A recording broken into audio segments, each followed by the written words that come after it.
I'd like to ask a question, but I'd like to have a right answer first from you. Because in the beginning, you said that when Jesus was talking when he was 12 years old, he said, I am in the house of my father. And you said he is God's son when he was 12 years old. And then you said again after that when he was crucified, he was in pain, horror, suffer, because in truth, he didn't know if he is son of God or not. So it was 2 points. You said that when he was 12 years old, you said that he know that he is God's son. And then you said when he was crucified, he was feeling pain and horror. Then because he didn't truly know that if he is the son of God or not. And then your fellow come and said that it is not, he is not a son of God, he is God. So I'd like to have a straight answer from you first so I can ask my question. Do you know him or you consider him as a son of God or you consider him as a God? If you answer me, I'll give you my question. Because I feel it's a little bit very much different than each other and against each other, the two of you. So tell me what you believe in and then I will ask my question. I believe Jesus is God and that he is Son of God. What? Both. Then he is the Son. He is the Son of God. And in the same time, he is the Father. And at the same time, he came to the earth. What you want to say? Tell me, because I like to ask a question. So tell me what you believe in.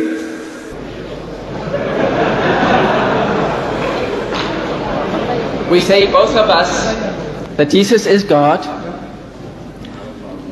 part of the triune God, and that he is the Son of God. We do not say that he is the Father. The Father is not the Son. The Son is not the Spirit. The Spirit is not the Father.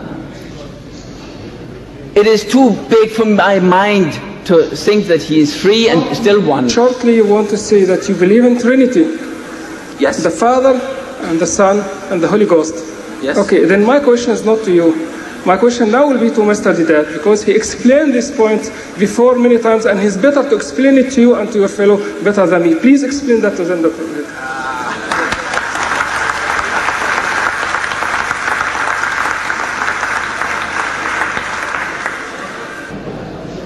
See, the Holy Quran tells us to tell them, وَلَا تَقُولُوا ثَلَاثَةً. Don't say Trinity. إِنْتَهُ خَيْرٌ لَكُمْ. This is topic. It will be better for you. إِنَّمَا اللَّهُ إِلَهٌ وَاحِدٌ. For your God is one God, He is not three in one. And this is the evidence we have from the Bible. This verse on the Trinity, you have it there in that Bible of yours, I know. That is the Authorized King James Version, the English one that you have. And then your Danish one is also based on the Authorized King James Version. This is not the... Right.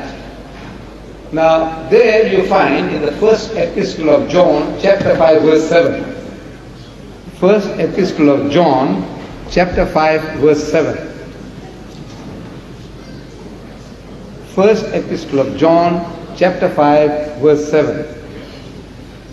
Where it says, for there are three that bear record in heaven, the Father, the Word, and the Holy Ghost, and these three are one. Am I correct, sir? No. What does it say? There are three witnesses, the Spirit and the water and the blood, and the three agree. Right. Now that is the revised version of the Bible. That one now, you say it's not the King James Version, that is the revised version. Okay. Right. So it is the Danish version, but similar.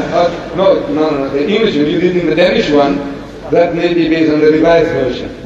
Now here is the revised version of the Bible, done by 32 scholars of the highest eminence, backed by 50 cooperating denominations of Christendom, and that verse is now thrown out as a fabrication. That verse that you are reading actually was a marginal note made by a certain Vigilant of Thapsus in the 6th century for his own edification or for his children, and that when the people were given for printing, those words crept into the main text. So they have now been thrown out as a fabrication. In the Revised Standard, every modern translation, Moffat's translation, New World Translation, Revised Version, Revised American Version, they have all thrown it out as a fabrication. That this is not supposed to be in the book. Then, you see, you go to this man himself, the Master himself, Jesus. In the Gospel of St. Mark, brother, in the Gospel of St. Mark, chapter 19, Mark, chapter 9, verse 12, you'll bear this out. A Jew comes to him and questions him, says, Master, what commandment is the first of all? You remember the sense. Master, Rabbi, in the Hebrew language, what commandment is the first of all? And Jesus answers and says unto him, the first is. You remember that? The first is. In Hebrew, he must have spoken in Hebrew to his people, Shema Israel Adonai Eloheinu Adonai Echad. Hear, O Israel, the Lord our God, the Lord is one. Is that the answer he gave? Yes. Right. Jesus Christ is questioned, what commandment is the first of all? And Jesus answers and says unto the Jewish learned man, scribe, a learned man, the first is, hear, O Israel, the Lord our God, the Lord is one. Not three in one. That was the right time. If he came to preach Trinity, he should have said, you see, the Father, the Son, and the Holy Ghost, we three are one. You have to believe in that if you want to be saved. He said nothing of the kind.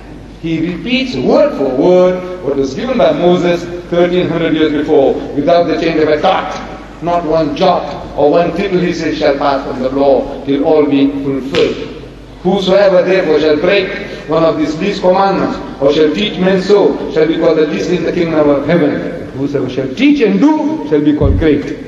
So, the teaching of Jesus, he never taught you that the Father is God, the Son is God, and the Holy Ghost is God, but there are not three gods but one God. Nowhere in the Bible, any Bible, there is no such statement, the Father is God, the Son is God, and the Holy Ghost is God, but there are not three gods but one God.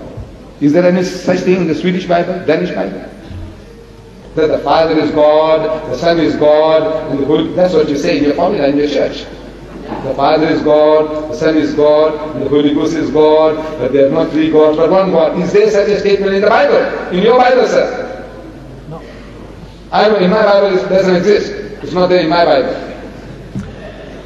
No, but there are so many different bits that when they are fit together, they can only fit the greatness of God in this way. But God is greater than our logic can keep in one word.